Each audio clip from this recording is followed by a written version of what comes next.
Graça e a paz de Jesus Cristo. Seja muito bem-vindo a esse canal que compartilha leituras, estudos, meditações e reflexões com base nos capítulos da Bíblia. Se você tem interesse em conhecer mais a respeito da Bíblia e é novo por aqui, se inscreve no canal e ativa o sininho das notificações para receber as notificações sempre que forem postados novos vídeos. Você que já tem acompanhado o canal e especificamente está acompanhando a série de Jeremias, vamos meditar hoje no capítulo 16. Então, 16 diz assim o texto de Jeremias, capítulo 16. E veio a mim a palavra do Senhor, dizendo, versículo 2, não tomarás para ti mulher, nem terás filhos, nem filhas neste lugar. Versículo 3, porque assim diz o Senhor acerca dos filhos e das filhas que nascerem neste lugar, acerca de suas mães que os tiverem, e de seus pais que os gerarem nesta terra. Versículo 4, morrerão de enfermidades dolorosas e não serão pranteados nem sepultados.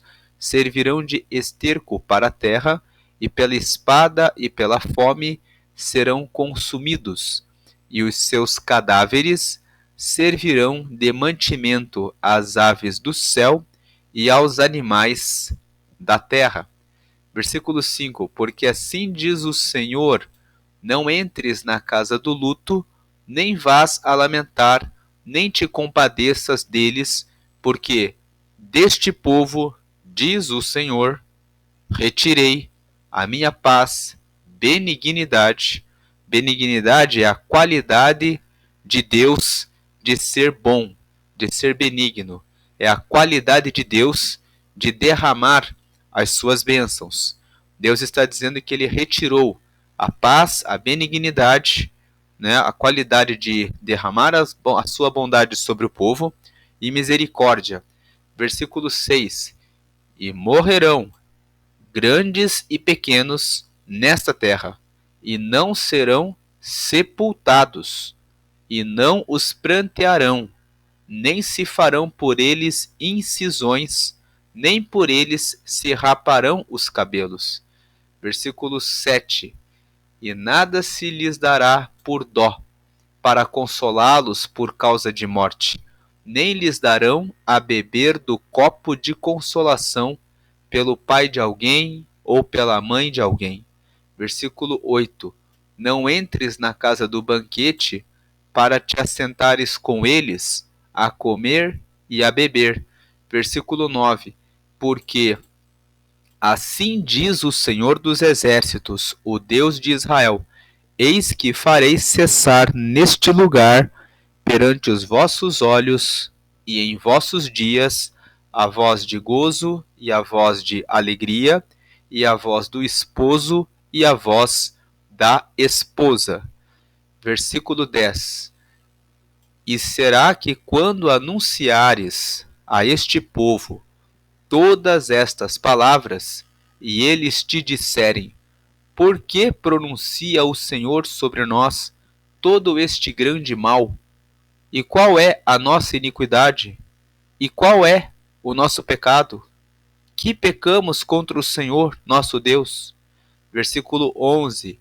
Então lhes dirás, porquanto vossos pais me deixaram, diz o Senhor, e se foram após deuses alheios, e os serviram, e se inclinaram diante deles, e a mim me deixaram, e a minha lei não guardaram. Versículo 12.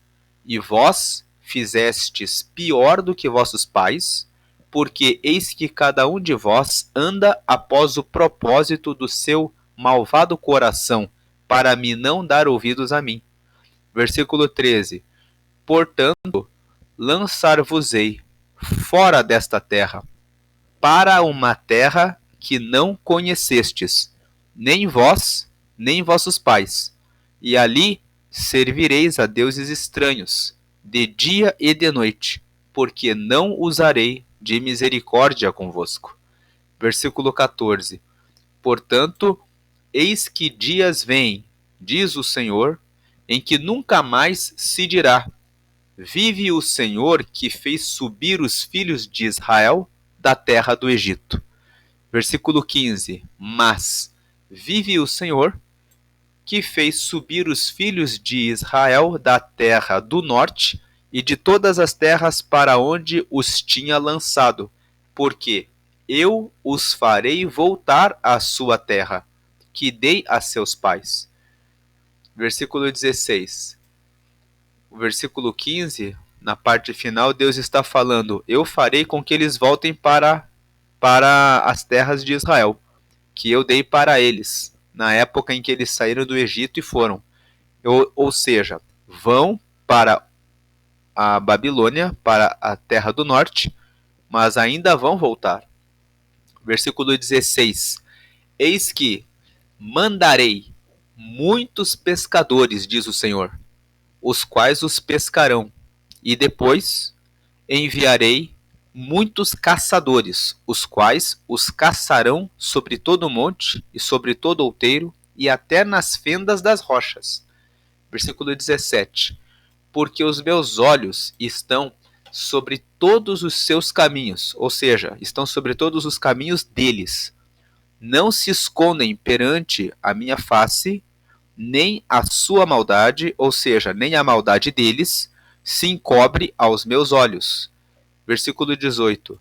E primeiramente retribuirei em dobro a sua maldade e o seu pecado, porque profanaram a minha terra com os cadáveres das suas coisas detestáveis e das suas abominações encheram a minha herança.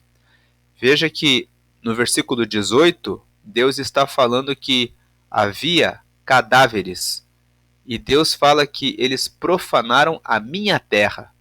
Deus chama o território de Israel como o território dele, porque foi ele que prometeu para Abraão que daria para os seus descendentes aquele território. Então Deus está dizendo: quando vocês fizeram sacrifícios matando animais, e nos relatos que nós já lemos, havia pessoas que haviam matado até mesmo os seus próprios filhos. Quando nós meditamos em Jeremias, no capítulo 15, nós vimos que na época do rei Manassés, que foi filho do rei Ezequias, ele sacrificou os próprios filhos a outros deuses, e essas práticas foram adotadas pelo povo como forma de imitação do rei.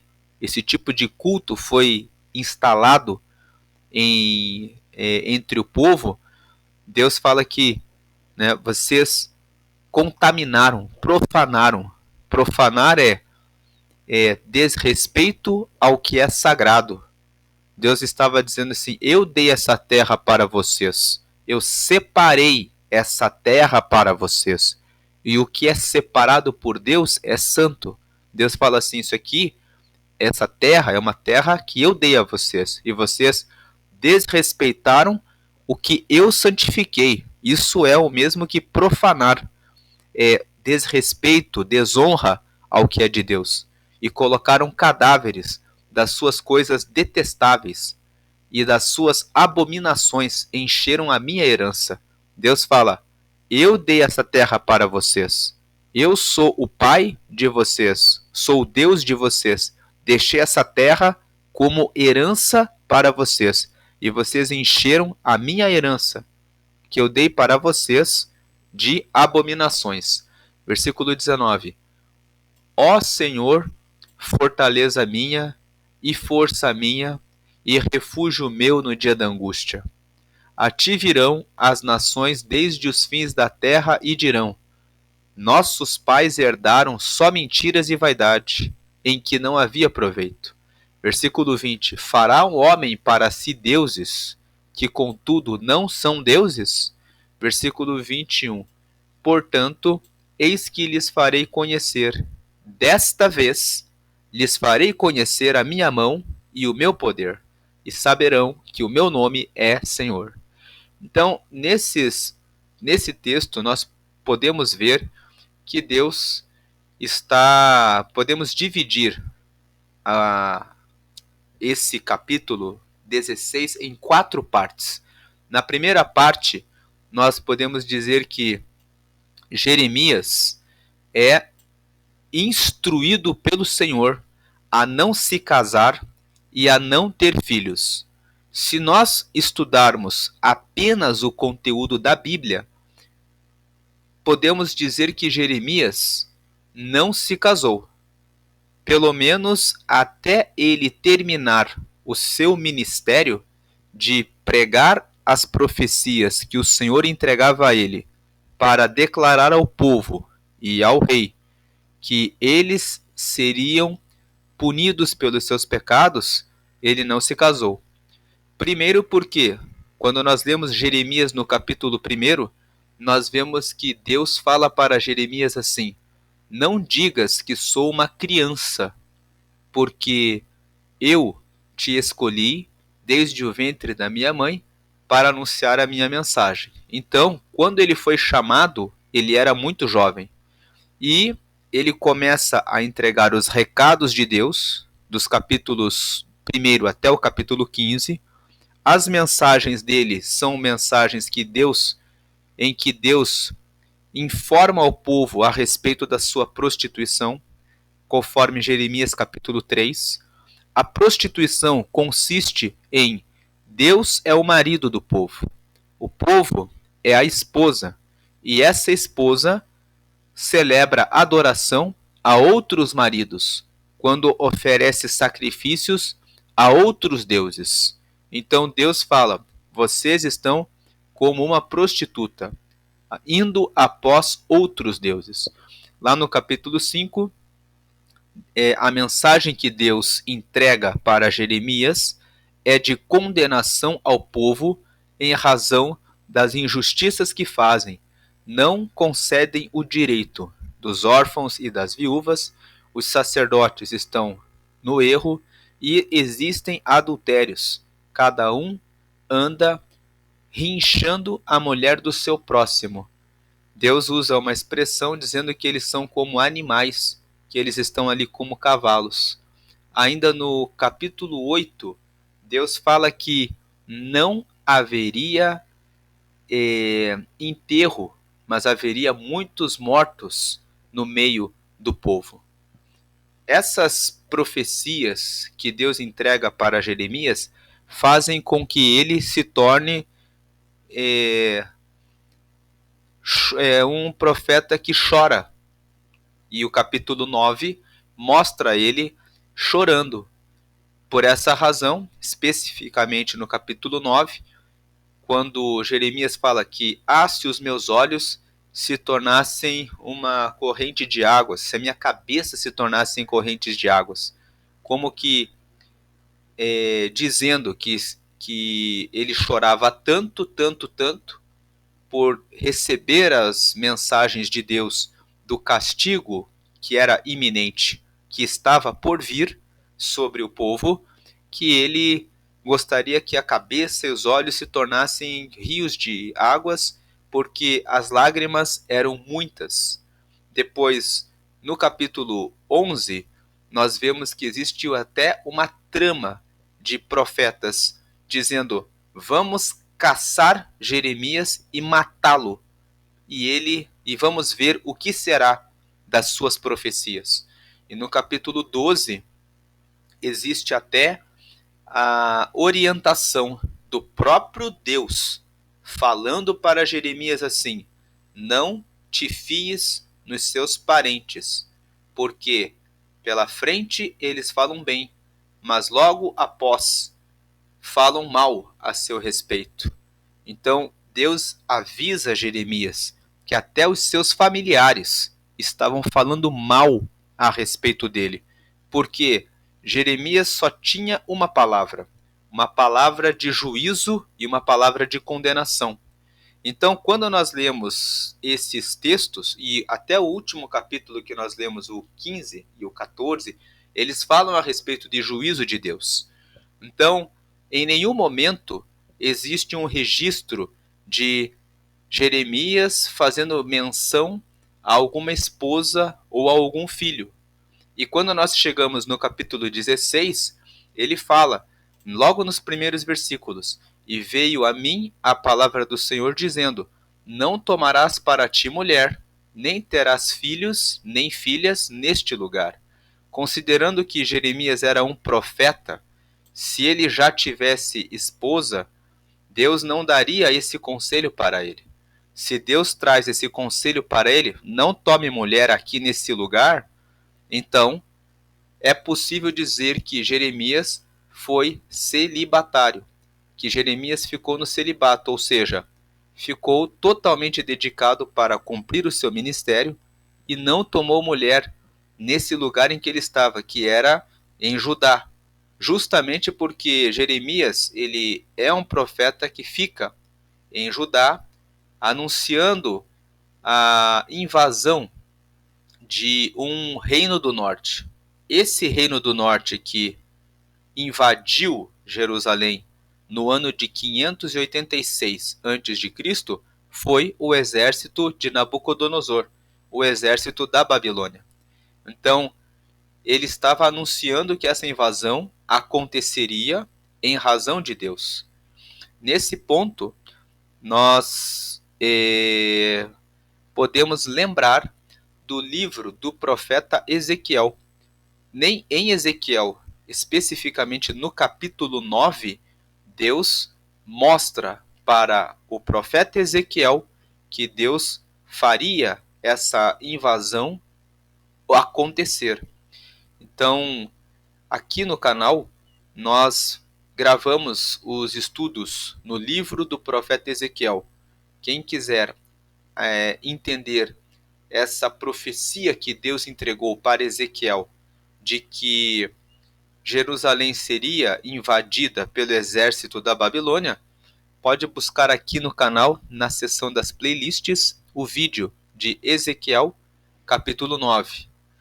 Ali, Deus entrega uma revelação para Ezequiel. Ezequiel estava no cativeiro, estava na Babilônia, mas lá na Babilônia ele teve essa revelação. Só para nós entendermos um pouco melhor aqui esse contexto. O livro de 2 Reis, no capítulo 24, nos versículos 1 a 10, conta que Nabucodonosor fez uma primeira invasão em Jerusalém no ano de 605 a.C.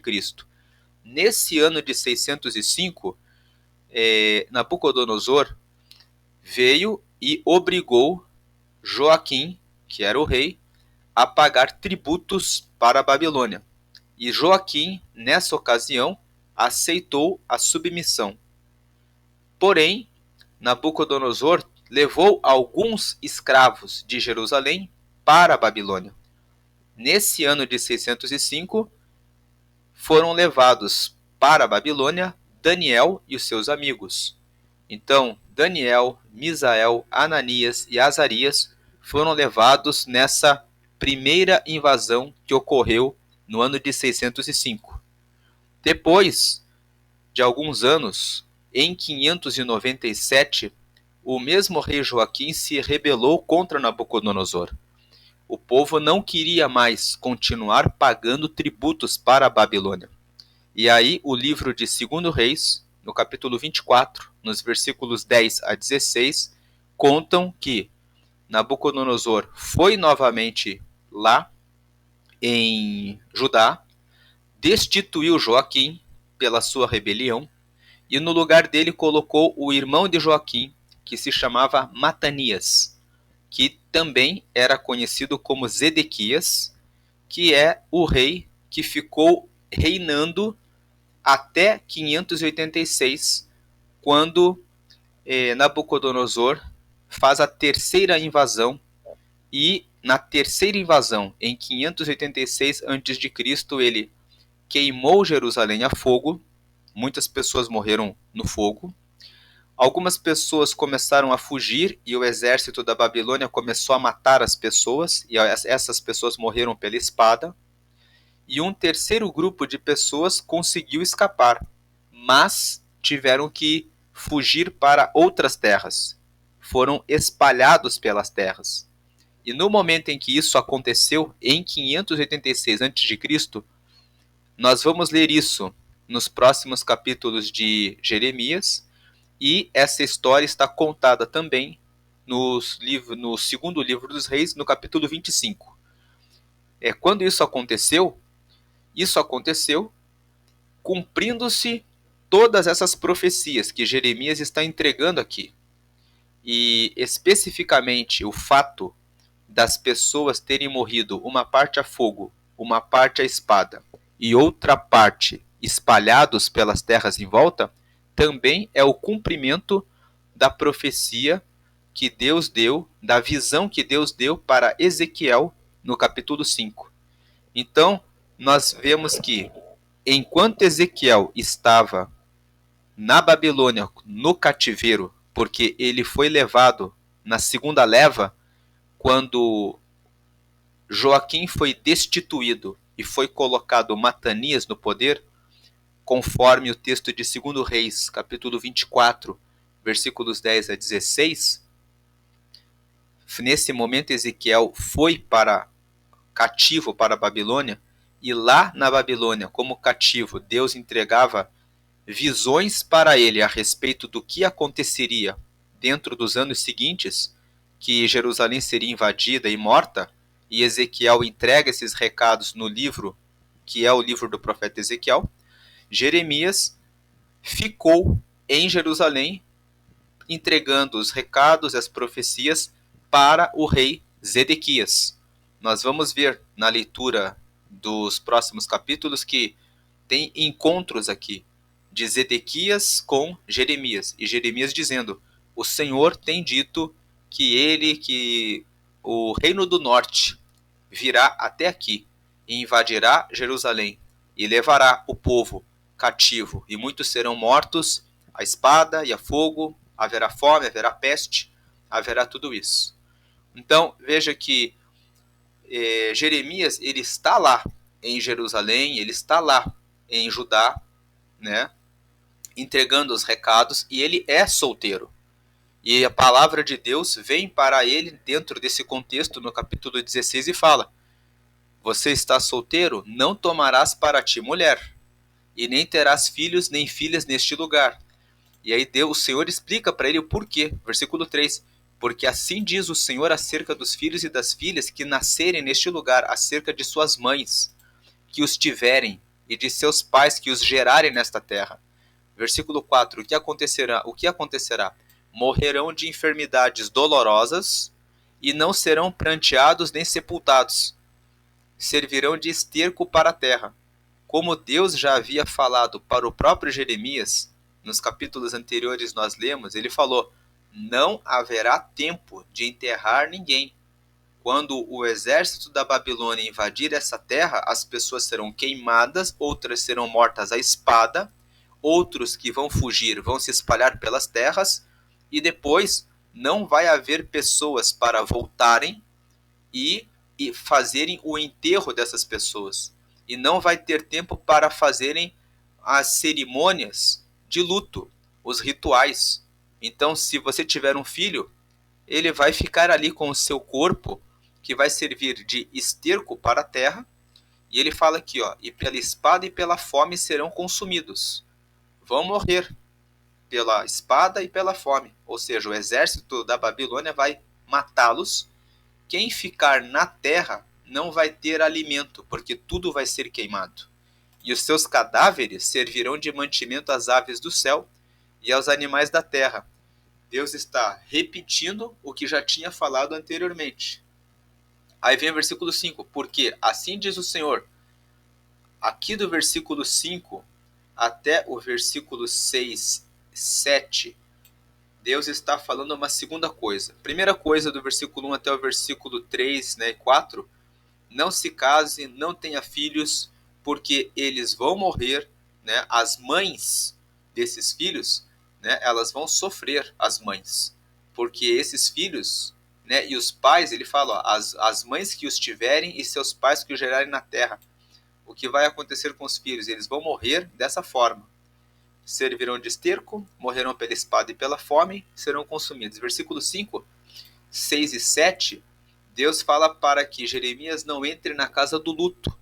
Ele está dizendo assim, não vá nos enterros, não chore por ninguém, né?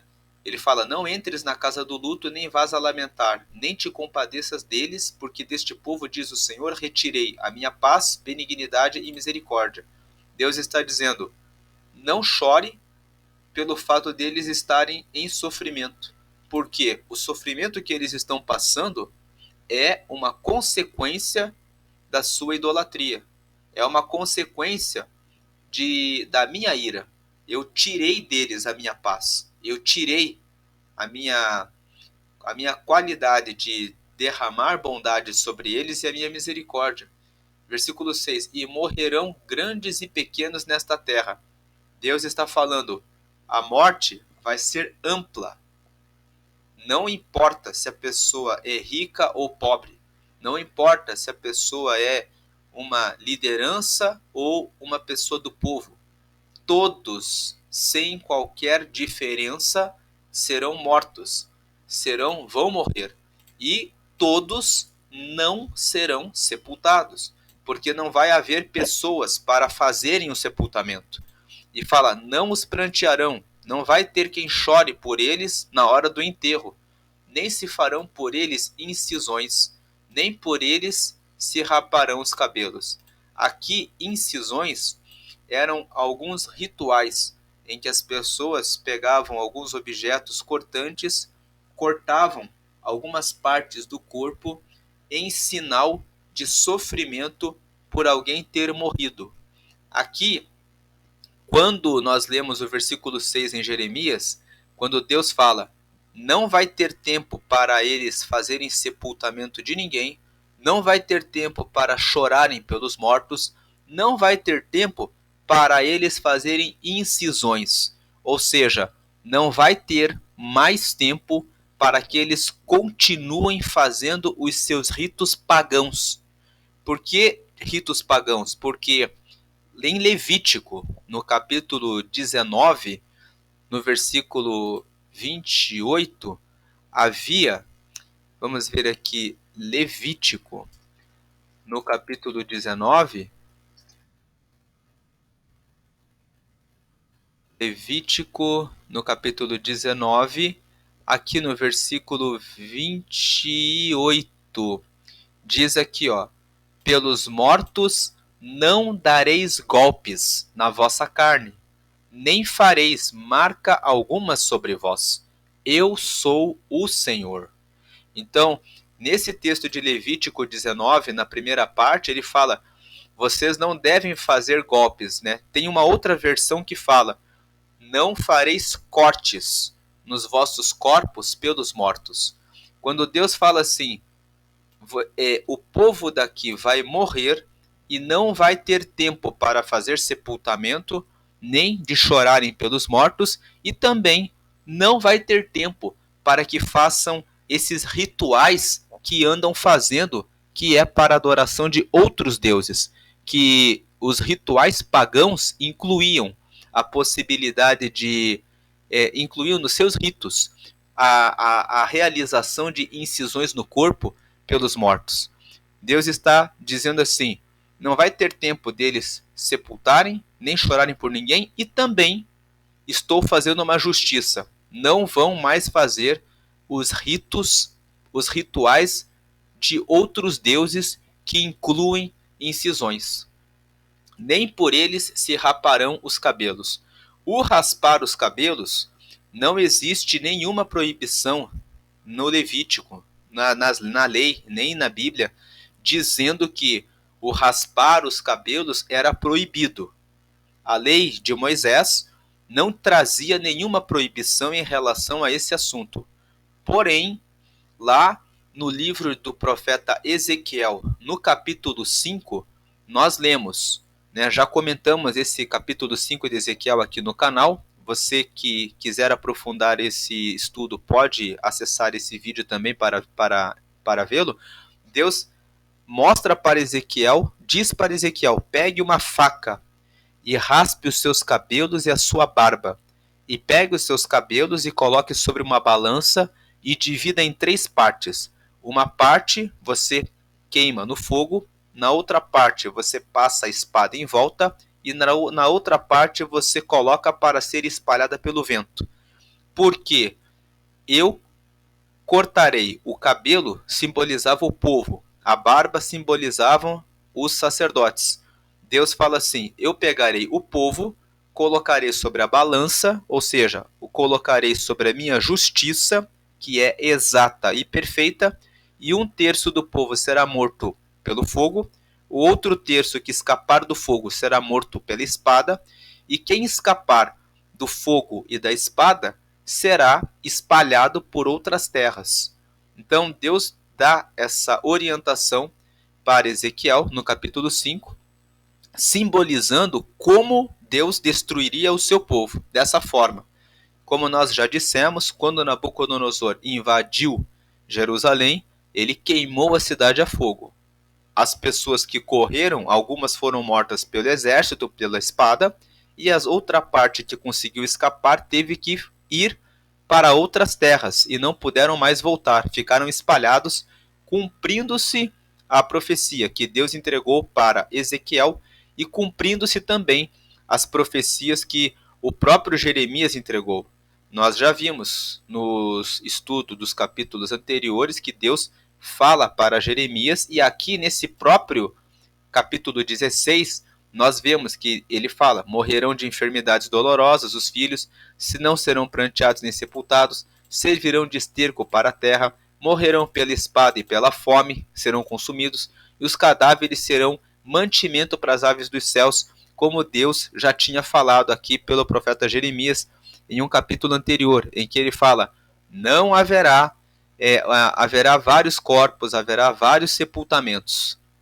Então aqui ele fala: morrerão grandes e pequenos, não serão sepultados, a morte vai ser ampla, não vai ter diferença social, pessoas que pensam que são ricas, que são poderosas, não serão poupadas, todos indistintamente serão mortos, não vai ter quem chore por eles, também não vai ter mais ritual pagão nenhum de fazer incisão pelos mortos, e também não vão raspar os cabelos por ninguém, não vai haver nenhum ato de choro, de lamento, e ele fala assim: e nada se lhes dará por dó, para consolá-los por causa de morte, nem lhes darão a beber do copo de consolação pelo pai de alguém ou pela mãe de alguém.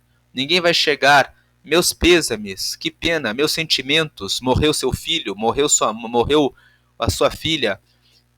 Não vai haver nada disso. Sobre raspar os cabelos, só para fecharmos aqui o comentário, existe um texto em Jó, no capítulo 1, no versículo 20, em que Jó chegou a raspar os seus cabelos em função da perda dos seus bens e dos seus filhos. Então, o raspar os cabelos como um luto era até um gesto admitido, uma forma de demonstração de luto que não era proibido pela lei mosaica, não era proibido, mas Deus aqui está dizendo: não vai haver ninguém que lamente a morte deles. Então, vem aqui o versículo 1 até o 4, Deus fala: seja celibatário, não case, não tenha filhos. Do versículo 5, 6 e 7, Deus fala: não fique com dó de quem morrer, porque é assim que vai acontecer. E daí vem uma última parte, que é o versículo 8 e 9, que Deus fala assim: não vai existir mais nenhuma voz de alegria, nem festa de casamento. Veja que ele fala aqui no versículo 8: nem entres na casa do banquete, para te assentares com eles a comer e a beber. Por quê? Comer e beber em banquete é festa? Deus está dizendo: não festeja, porque vai ser algo ilusório, provisório, que não vai se manter, é algo que é uma mentira. Versículo 9: né? E isso aqui, esse versículo 8, quando nós lemos esse versículo 8, nós encontramos uma aplicação para a nossa vida na Terra atual, que é o de pessoas que servem a Deus se assentarem para participar das festas do mundo. Deus está, né, é uma aplicação para nós nos dias de hoje. Não entre nas festas das pessoas que ficam celebrando as coisas dessa vida, as coisas desse mundo, para comer e beber com elas, celebrando coisas que estão ligadas ao mundo. Porque tudo aquilo que se celebra como banquete, como festa, que não seja para aguardar a vinda do Senhor, é algo ilusório, provisório, que fica aqui na terra. Todas as festas que se fazem nesta terra, que não exista um propósito de honrar e adorar a Deus e glorificar a Deus, mas que colocam como propósito prestar honras e glórias a questões que estão ligadas aqui na terra, são ilusórias, são perda de tempo. Especificamente, existem pessoas que ficam participando de festas para comemoração de, de, de times, né, de futebol, numa situação de dependência. Dependência. Tem pessoas que ficam assim, durante 24 horas, a mente da pessoa fica pensando exclusivamente nesse tema. E a pessoa só tem olhos e vida, vive em função de um time, ou em razão de um ídolo, ou em razão de um propósito especialmente terreno. E a pessoa entrega a sua vida completamente para isso. Então ela faz banquetes e faz eventos e festas e fica toda a vida dela dedicada a algo que é terreno, sem em nenhum momento se preocupar com a sua salvação, sem em nenhum momento pensar que há uma vida após a morte e um encontro com Deus, em que ela tem alguns compromissos em relação à sua vida terrena. Compromissos de ajudar o próximo, compromissos de assumir os deveres em relação à sua família, esses compromissos que estão previstos em vários capítulos da Bíblia, nas epístolas gerais, nas epístolas paulinas, nos evangelhos, que falam a respeito do compromisso do amor ao próximo. Então as pessoas às vezes não fazem nenhum evento para celebrar com a família, mas ficam o tempo todo viciados em jogos, em eventos que adoram ídolos, pessoas que vão passar na sua vaidade, na sua fama, na sua riqueza e no seu poder, e não adoram em nenhum momento a Deus. Em nenhum momento elas se reúnem para comer a palavra de Deus em um culto, para celebrar o reino e para comer na mesa do Senhor é, o pão e, e o suco da uva, que celebram o corpo e o sangue de Cristo.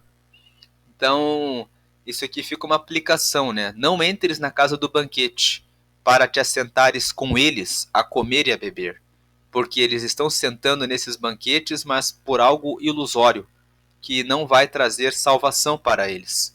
Versículo 9: porque assim diz o Senhor dos Exércitos, o Deus de Israel: eis que farei cessar neste lugar, perante os vossos olhos, e em vossos dias, a voz de gozo e a voz de alegria, e a voz do esposo e a voz da esposa. Em outras palavras, não vai ter mais nenhuma festa. Todas essas festas que eles estavam fazendo, inclusive, como o povo estava mergulhado em extrema idolatria, eles faziam banquetes para adorar ao sol, para adorar outros deuses. Então Deus fala assim: todas essas festas aí vão acabar, eu vou realizar o juízo sobre Jerusalém, vai acabar todas as festas. Porque o povo, isso é porque Deus é mau? Não. É porque o povo não se arrependia e não voltava-se para Deus. Então Deus vem e diz: eu preciso aplicar a disciplina para que depois eu possa limpar o meu povo novamente.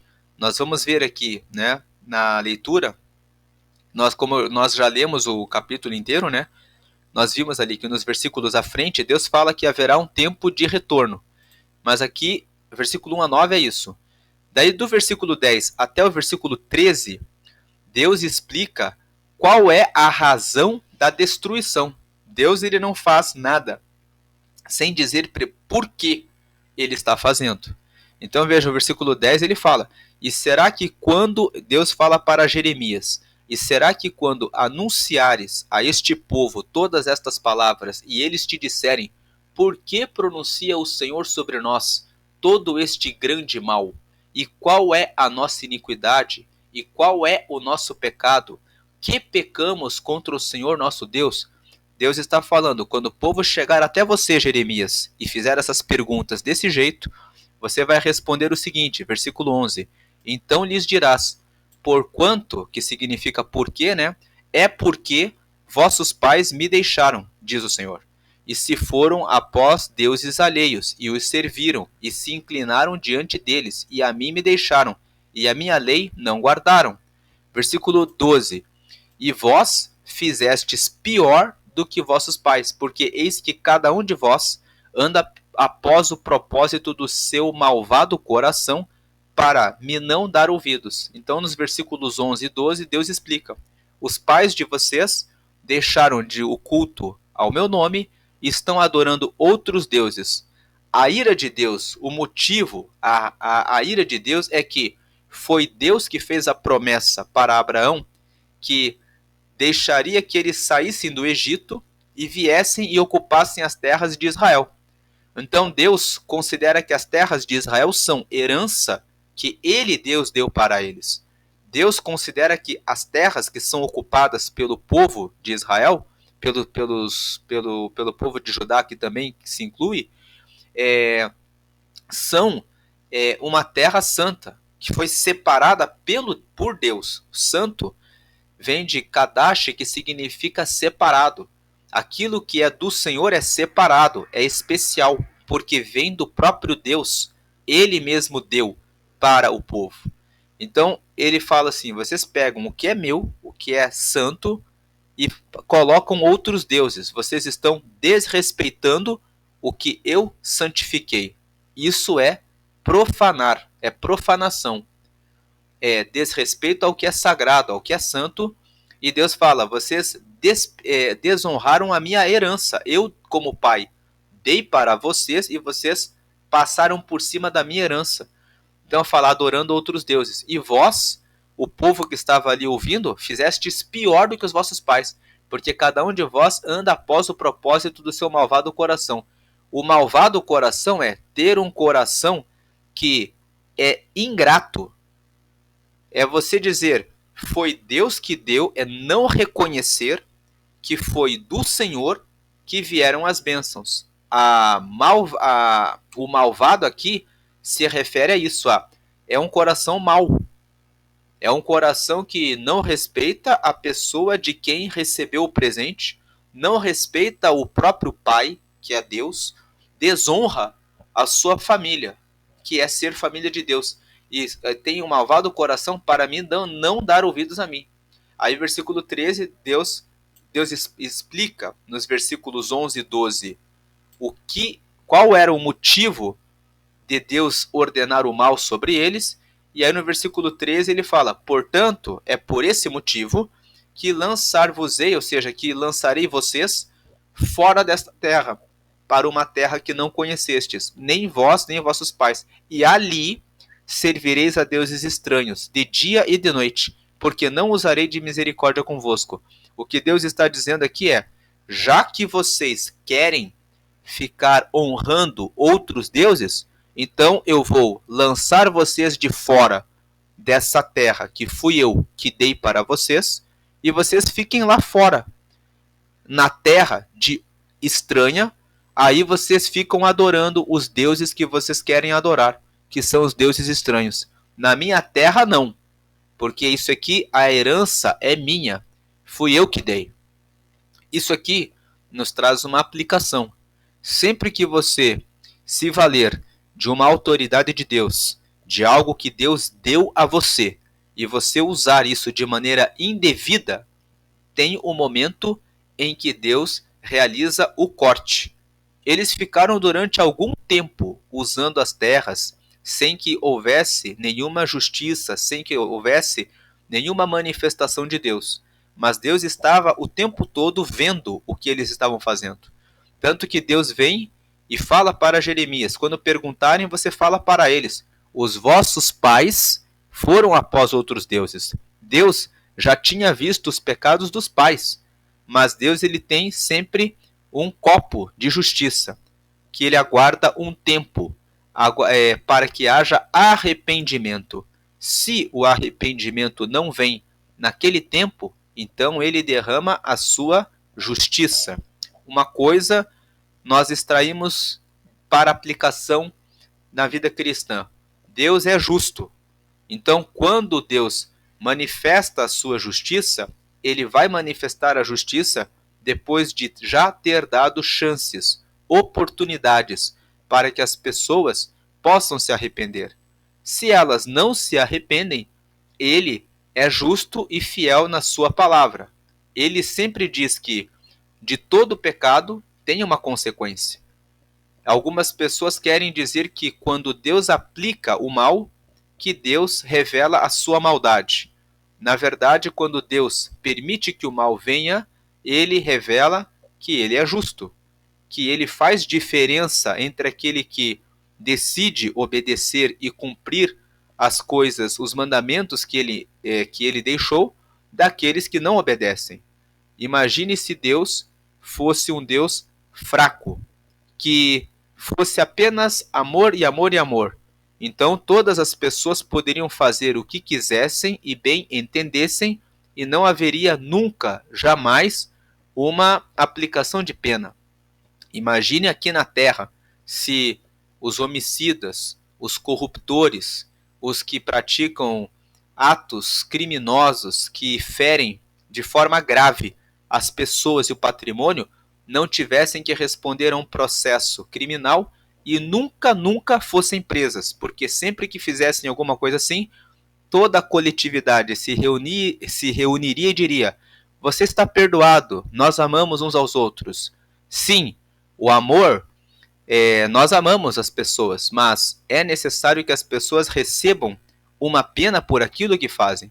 Esse sentimento de justiça que existe dentro de nós é uma manifestação de que somos a imagem e semelhança de Deus. Assim como nós, como seres humanos, temos isso dentro de nós, Deus tem esse sentimento de que existe diferença entre o que faz a coisa certa e o que faz a coisa que não é certa. Aqueles que fazem o que não é certo merecem receber o castigo. Então Deus, ele julga a todos, assim como na salvação. Estamos vivendo um tempo da graça. As pessoas estão com o evangelho sendo pregado de maneira muito ampla. As pessoas até conhecem os textos da Bíblia, sabem o que é pecado e o que não é. Conhecem o que agrada a Deus e o que desonra a Deus. Mas muitos são ousados e dizem: quem é Deus? Aguardando que Deus venha com a sua justiça e faça a sua justiça, derrame a sua ira. Quando Deus vem com a sua ira e aplica a sua justiça, dizem: Deus é mau, Deus é cruel, Deus não tem misericórdia. Mas Deus, ele tem tido misericórdia, como Deus teve por muitos e muitos anos misericórdia de Judá, aguardando que o seu povo se arrependesse dos seus pecados e se voltasse para ele. Mas como o povo não se voltou, Deus disse: encheu-se a taça da ira e é tempo de se aplicar justiça para que as pessoas saibam que eu sou o Senhor. A pandemia do Covid-19, que tomou conta da Terra no ano de 2020, é um sinal de que Deus visita a humanidade de tempos em tempos. A gripe espanhola, que ocorreu também no passado, todas esses... eu vi ali uma pesquisa em que um historiador ele listou que de 100 em 100 anos existe uma pandemia sobre a Terra. Ele estava ali contando que antes da pandemia do Covid-19, 100 anos houve uma outra pandemia e 100 anos antes dessa também houve outra. E aí ele concluiu assim, de 100 em 100 anos, né, que nós podemos dizer assim, de tempos em tempos, o Senhor visita a Terra. Aqueles que são ateus vão dizer, isso é uma falácia. Os vírus e as bactérias estão espalhados pela Terra e em qualquer momento pode acontecer de surgir uma pandemia ou uma epidemia, que são eventos de doenças que são mais locais. Isso é uma coisa que faz parte da vida. Mas para os que acreditam no Senhor, os que acreditam em Deus, sabem que não cai uma folha de uma árvore sem que seja permissão do Senhor. Então, significa que os seres humanos, na sua alta tecnologia, no seu autoconhecimento, nas suas altas e qualificadíssimas pesquisas, com tantos cientistas inteligentes, não conseguem descobrir uma vacina num período de uma semana para combater o vírus? Leva quase um ano para eles conseguirem descobrir. Porque nós sabemos que Deus é o dono do tempo. Quando Deus quer dar sabedoria para uma pessoa, para que ela descubra alguma coisa que dê solução e resposta, Ele dá.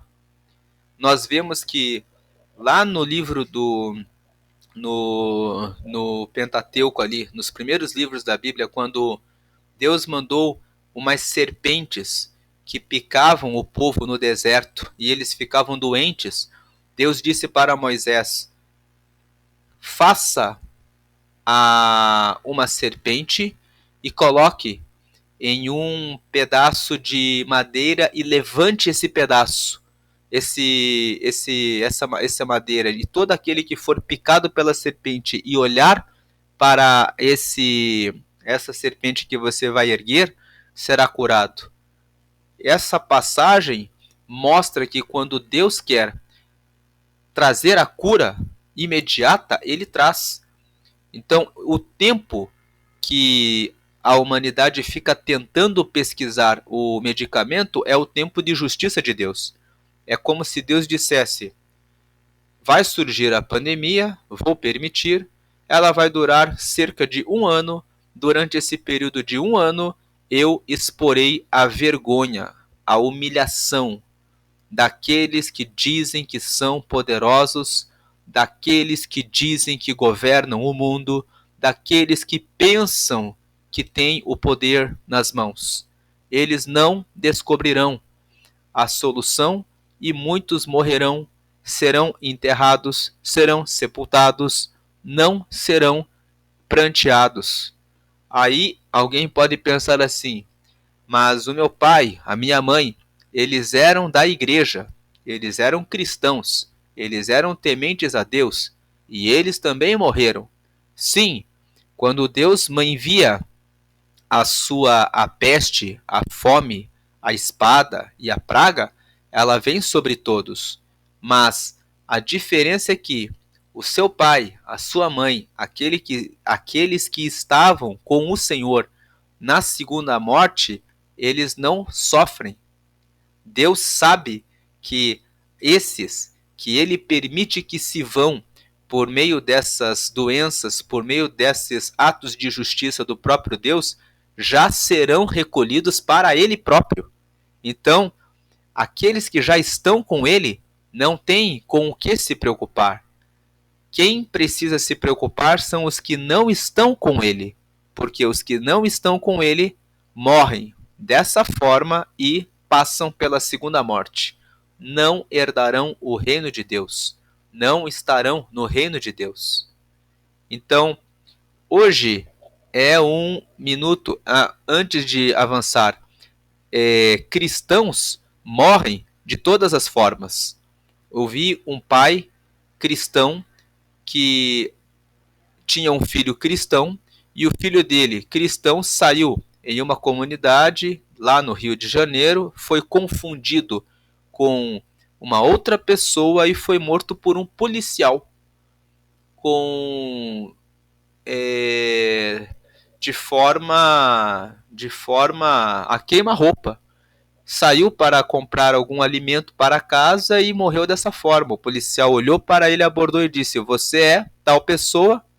Já atirou e o menino morreu.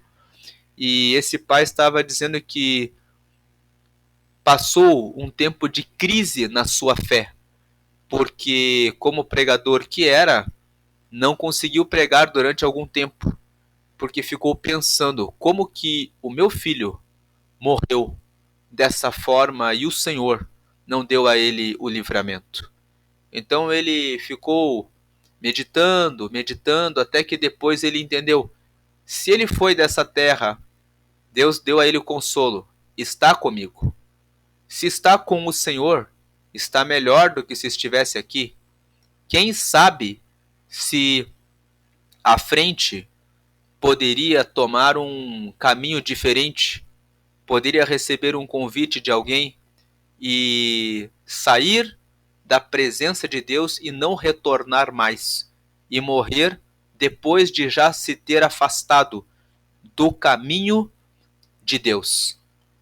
Então, há muitas coisas que nós, na nossa limitação, não conseguimos entender, mas que Deus, que conhece todas as coisas, que conhece o tempo em todo o tempo, porque Ele é eterno, Ele é de geração em geração, Ele fala: eu sou o Deus de Abraão, de Isaac e de Jacó, Ele sabe o que vai acontecer. Então, tem pessoas que pregam: se você é cristão, nunca vai acontecer uma tragédia com você. Eu conheci um outro jovem, ministro de louvor, 30 anos, casado há 6 meses. Estava se dirigindo para o culto jovem, ia ministrar naquele culto, porque ele era o ministro do louvor. E no caminho foi abordado por assaltante que colocou uma arma e pediu-lhe o carro, e ele: não lhe darei o carro. Muitas vezes acreditando que o Senhor pudesse dar a ele um livramento, alguma coisa assim, mas ele foi morto a queima-roupa e não pôde mais estar aqui. Deixou a esposa viúva, 6 meses, né? E se foi. Então, nunca devemos tentar a Deus. Por mais que você seja cristão, se uma pessoa aborda você com uma arma, é certo que se você reagir e ele realizar o disparo, você morrerá, por mais que você seja cristão. Essa, inclusive, foi a segunda tentação de Satanás contra Jesus no deserto. Satanás chegou até Jesus e disse, colocou-o no monte e disse: está escrito, inclusive no Salmo 91, porque ele dará ordem aos seus anjos a teu respeito, e eles te sustentarão nas suas mãos, para que não tropeces com teu pé em alguma pedra. E Jesus disse: mas também está escrito, não tentarás ao Senhor teu Deus. Então o Senhor, usando a própria palavra, rebateu o ataque de Satanás. Então muitas vezes o inimigo vai dizer a você: pode ir para qualquer lugar perigoso. Tem pessoas que dizem: eu vou fazer uma oração no monte às 2 horas da manhã, às 3 horas da manhã, né? E as pessoas falam: você precisa se cuidar, você sabe, conhece o lugar, tem segurança. Ah, o Senhor está comigo, o Senhor me protegerá. É preciso ter vigilância. A própria palavra fala: vigiai e orai. Jesus ensinou primeiro a vigiar, para depois orar. Então as pessoas às vezes confundem, dizendo assim: está escrito que o anjo do Senhor acampa-se ao redor dos que o temem e os livra. É verdade, ele livra, mas nós também temos de fazer a nossa parte. A palavra também fala para vigiar. Então, Deus aqui fala: lançar-vos-ei fora desta terra, para uma terra que não conhecestes, nem vós, nem vossos pais, e ali servireis a deuses estranhos. Em outras palavras, já que vocês querem servir deuses estranhos, fiquem à vontade para praticarem os seus pecados, lá na terra que não é minha. O que é meu, eu consagro. O que é meu é santo. Deus é santo. E isso nos traz uma aplicação. Se você é um líder religioso e está usando o cargo de pastor para colher vantagens pessoais, saiba que existe um tempo em que o Senhor requererá de você e lhe retirará do ministério. Porque Deus, ele é santo. Ele sabe quem são os dele.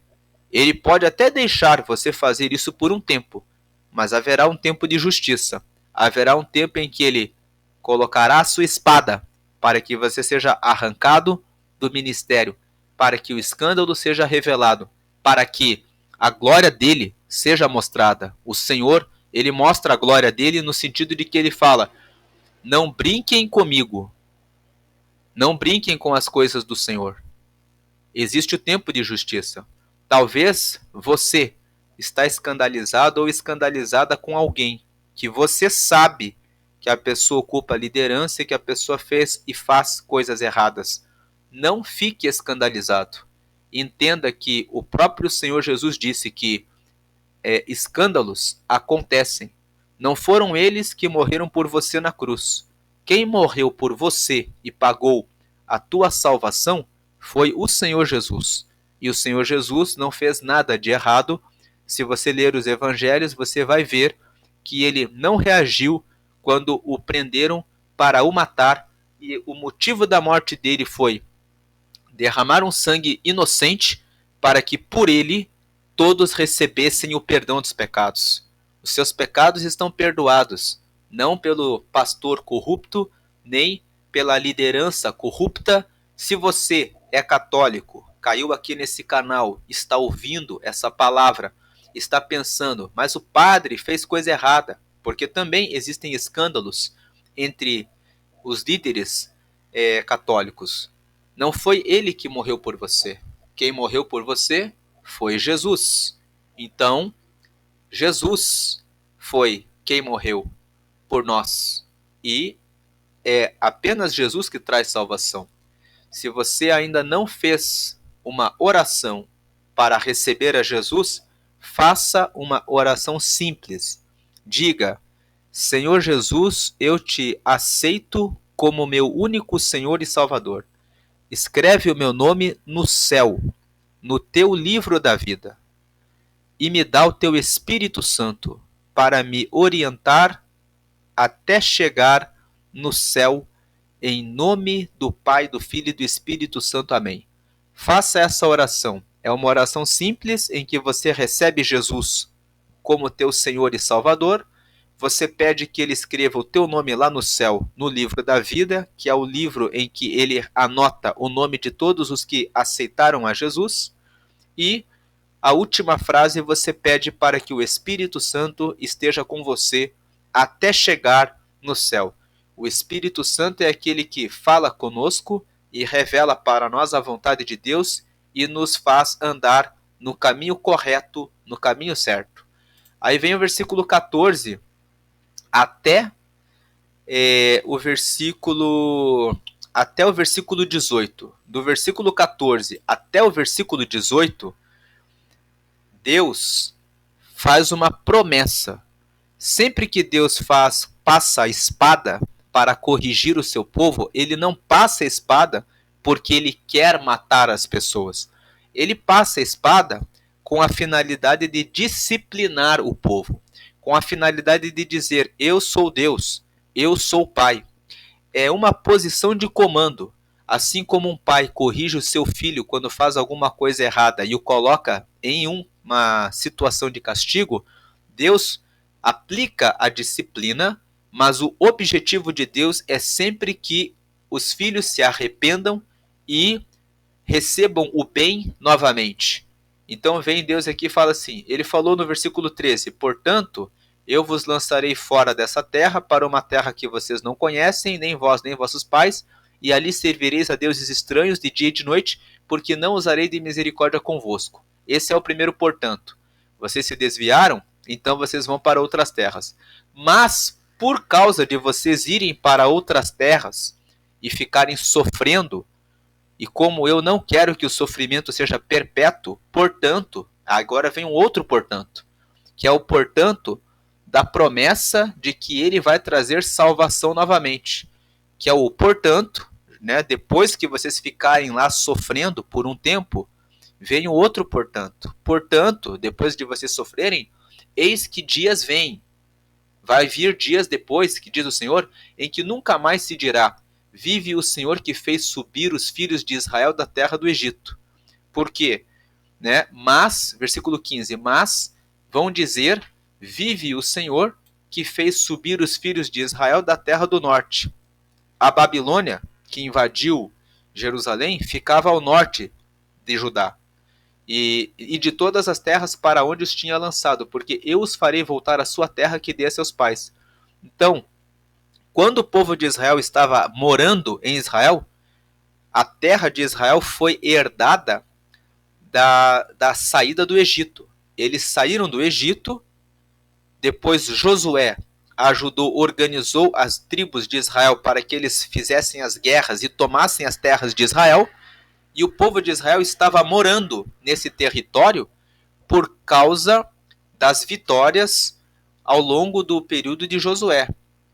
Então, sempre que alguém perguntava para o povo israelita: como que vocês vieram parar aqui? O povo dizia: o Senhor nos fez subir do Egito e nos deu essa terra. Agora, Deus está dizendo assim, que agora que eles foram cativos para a Babilônia, foram espalhados por vários cantos, eles vão esquecer que foi do Egito que eles vieram para cá. Eles vão dizer que foi lá da Babilônia que nós voltamos e estamos aqui. Deus está fazendo uma promessa, dizendo assim: aquilo que um dia foi motivo de glória, o fato de terem saído do Egito para chegarem a essa terra, vai ficar no passado. Eu vou trazer uma nova glória. Vocês estão cativos na Babilônia, mas eu vou trazer vocês da Babilônia para cá. Em outras palavras, sempre que Deus aplica uma justiça, ele não quer que a pessoa pereça. Ele quer que a pessoa se arrependa. Então ele está fazendo uma promessa: vocês vão voltar. Versículo 16. E como isso de fato aconteceu? Lendo a Bíblia, nós sabemos que Nabucodonosor invadiu Jerusalém em 586 a.C. O povo morreu, uma parte no fogo, uma parte na espada, outra parte foi espalhada pelas terras. Eles ficaram durante 70 anos como escravos na Babilônia, cativos, e aí depois surgiu, os babilônios foram derrotados pelos persas. Depois os persas começaram a governar, vieram vários reis persas, até que veio Ciro. E aí Deus tocou em Ciro, dizendo para que ele baixou um documento, o Edito de Ciro. E nesse edito ele decretou que o povo de Judá estava com a permissão para retornar às suas terras e reconstruir as suas cidades. Nesse tempo, Deus levantou o profeta Ageu e o profeta Zacarias, para que eles instruíssem o povo a reconstruírem o templo de Salomão, que havia sido destruído com a invasão de Nabucodonosor em 586 a.C.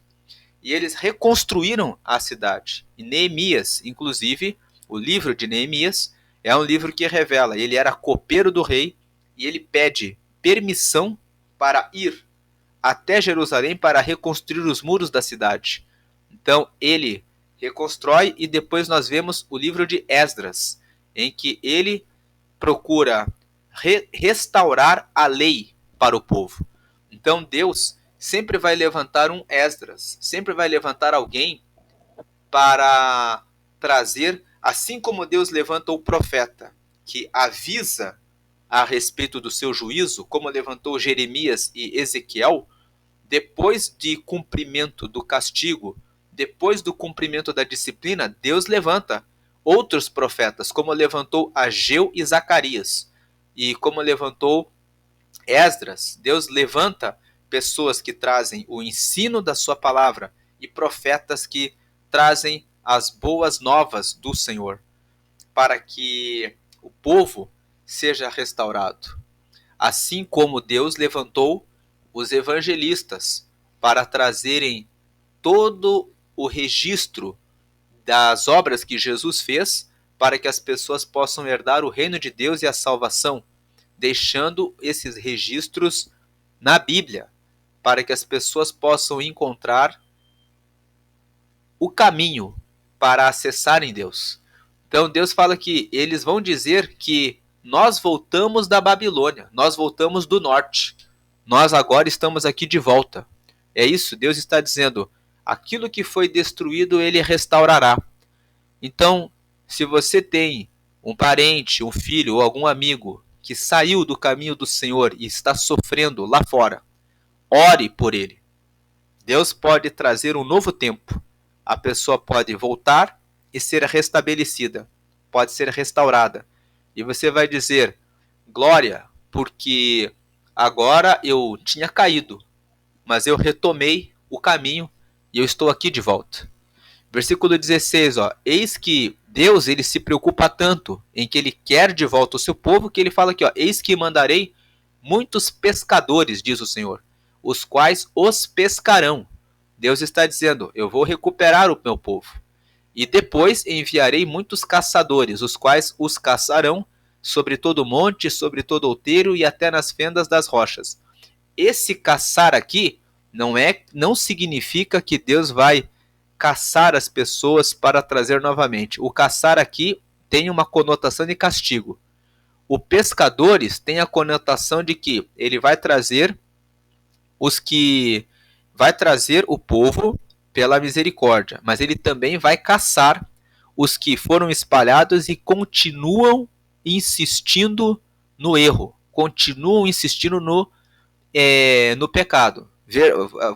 Por que nós tiramos essa conclusão? Porque ele fala assim, e a segunda parte do versículo 16, e depois enviarei muitos caçadores, os quais os caçarão sobre todo monte e sobre todo outeiro e até nas fendas das rochas.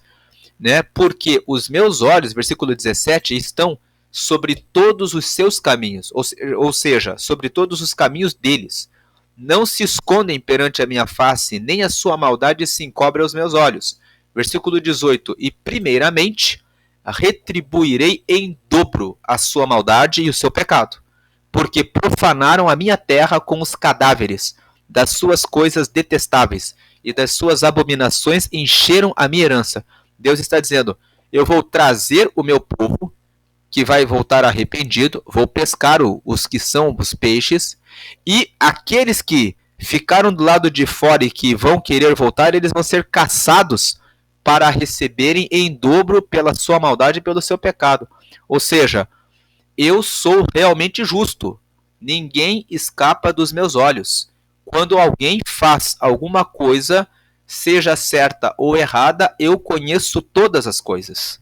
Então isso aqui, fazendo uma aplicação, não pense você que colocando uma maquiagem ou uma roupagem de que você está arrependido, de que você voltou para a igreja, quando você na verdade tem má intenção, você está voltando às vezes por um interesse particular ou pessoal que Deus não está vendo. O próprio Senhor será o teu caçador. Ele conhece a maldade que está escondida no coração daquele que vem com falsidade. Porque Deus está dizendo aqui, nada escapa aos meus olhos. É por isso que lá em Mateus, no capítulo 7, nos versículos 21, 22 e 23, Jesus, ele no Sermão da Montanha, explicou que nem todo o que me diz Senhor, Senhor herdará o reino de Deus, mas aquele que faz a minha vontade. E ele fala, naquele dia, ou seja, no dia do juízo final, no dia em que ele voltar para levar o seu povo, muitos vão dizer para ele, mas em teu nome nós expulsamos os demônios, em teu nome nós curamos enfermos, em teu nome nós operamos maravilhas. E Jesus fala, eu direi a eles de maneira aberta, eu nunca vos conheci. Deus está dizendo, uma pessoa pode até ter a aparência, a imagem de que está com ele, mas se ela tem pecado dentro dela, Deus sabe todas as coisas. E no dia do juízo final, ele aplicará o seu juízo. O que Jesus está dizendo no momento em que chegar o juízo final, naquele momento, ele será juiz. E quando ele for juiz, ele realmente julgará. O tempo de gozarmos de Jesus como nosso advogado, que está diante do Pai e que nos justifica dos pecados, é agora, não depois. Deus aqui está falando para o povo de Judá. Aquilo que vocês fizeram de errado, vocês vão pagar. Eu vou enviar os pescadores para trazer o meu povo de novo, mas depois eu vou enviar os caçadores, que vão caçá-los em todos os cantos, e os meus olhos estão em todos os cantos, ninguém se esconde de mim, e primeiramente eu retribuirei em dobro a sua maldade e o seu pecado, porque profanaram a minha terra, porque desrespeitaram o que é santo, porque usaram cadáveres das suas coisas detestáveis e as suas abominações encheram minha herança. Aí vem a última parte, que é, ou seja, dos versículos 14 até 18, Deus faz uma promessa.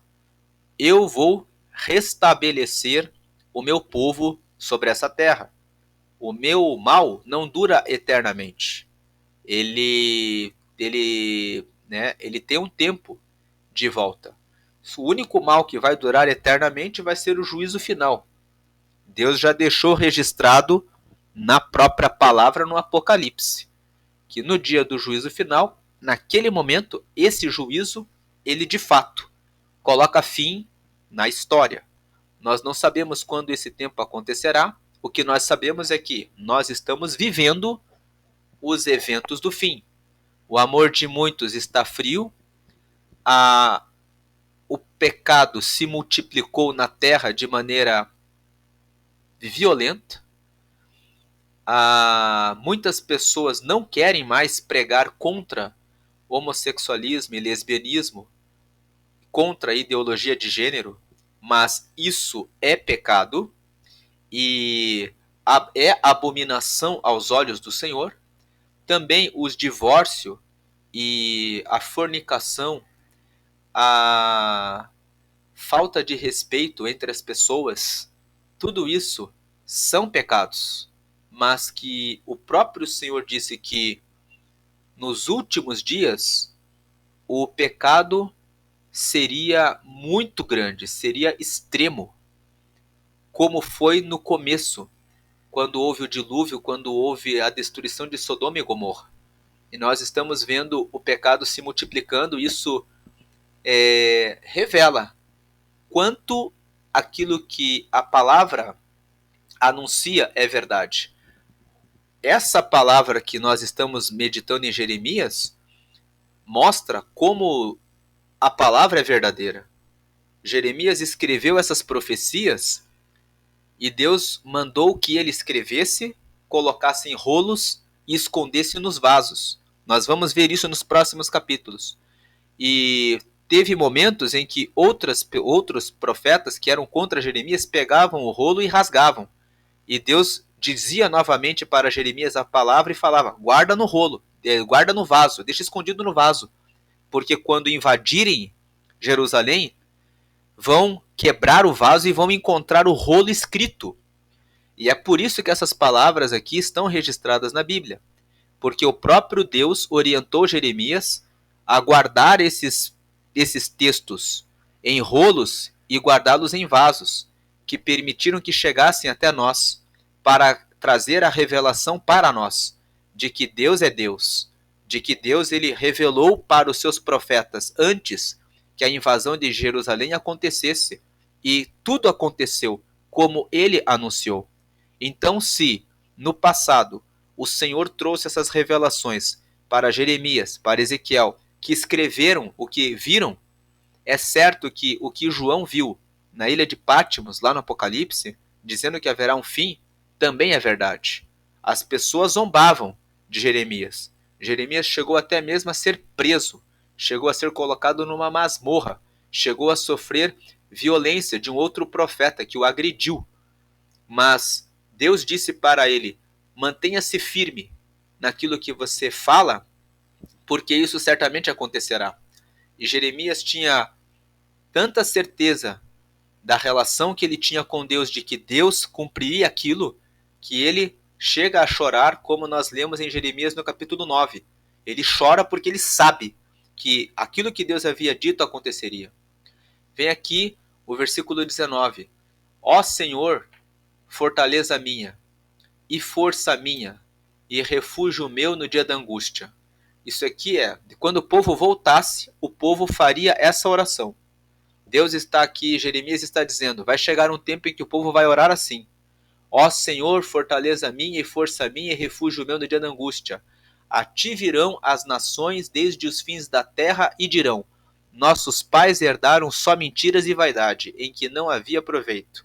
Versículo 20, fará um homem para si deuses, que contudo não são deuses?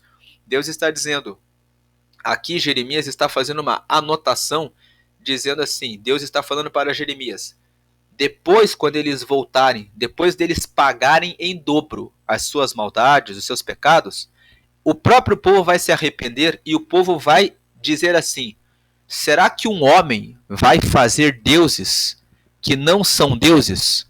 Vai chegar um momento, depois que eu limpar o meu povo, que o povo vai fazer esse tipo de oração. Ou aqui é Jeremias dizendo, ó Senhor, fortaleza minha e força minha. Jeremias aqui dizendo, ó, estou entregando um recado tão difícil. Veio o versículo 19, ó Senhor, fortaleza minha e força minha. O Senhor é a minha força, o refúgio meu no dia da angústia. A ti virão as nações desde os fins da terra e dirão, nossos pais herdaram só mentiras e vaidade, em que não havia proveito. Jeremias ele está entre o povo. Ele está representando o povo.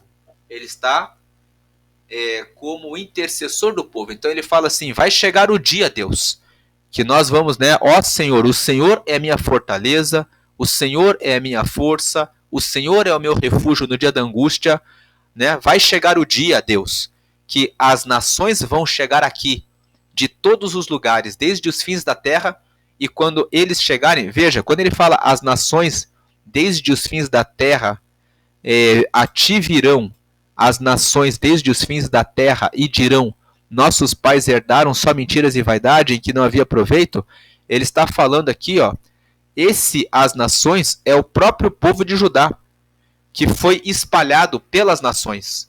Eles virão das nações para onde foram espalhados desde os fins da terra, e quando eles voltarem, eles vão dizer, pô, os nossos pais herdaram mentiras e vaidade, em que não havia proveito nenhum. Nós aprendemos com os nossos pais a adorarmos outros deuses, mas agora nós descobrimos que na realidade era tudo mentira e vaidade, ou seja, era tudo algo vão. Eles não eram deuses de verdade, era algo sem valor, é vão, sem valor. Agora eles mesmos iam dizer assim, vamos fazer outros deuses para nós adorarmos? Como se dissesse assim, nunca mais vamos fazer isso. Estamos arrependidos. Não vamos mais fazer isso. Eles vão dizer isso na oração deles. E aí Deus termina esse capítulo aqui dizendo assim, portanto, né, ou seja, quando chegar esse momento em que eles voltarem arrependidos, a ponto de fazerem essa oração, de dizerem, os nossos pais só nos ensinaram mentiras e vaidade, nós vamos perder o nosso tempo fazendo outros deuses? Que é o versículo 20, quando chegar esse tempo, portanto, quando eles estiverem arrependidos, eis que lhes farei conhecer. Daí eu farei eles conhecer desta vez, ou seja, Desta vez, quando eles estiverem assim arrependidos, desta vez lhes farei conhecer a minha mão e o meu poder, e saberão que o meu nome é Senhor. Ou seja, desta vez, quando eles ficarem como está no versículo 19 e 20, quebrantados, arrependidos, desta vez lhes farei conhecer a minha mão e o meu poder. Ou seja, derramarei novamente sobre eles a minha bondade. E eles saberão que quão poderosa é a minha mão, quão grande é o meu poder, e saberão que o meu nome é Senhor. Reconhecerão que Deus realmente é Deus. Foi uma bobagem nós termos ido após outros deuses. Então essa é a meditação de Jeremias capítulo 16. Né? Deus abençoe a todos. Se essa palavra falou com você de alguma forma e você lembrou de alguma pessoa para quem essa palavra também pode ser útil e de valor, compartilhe esse vídeo, curta também para que o YouTube possa divulgar essa mensagem para mais pessoas. Fiquem com Deus. Amém, amém.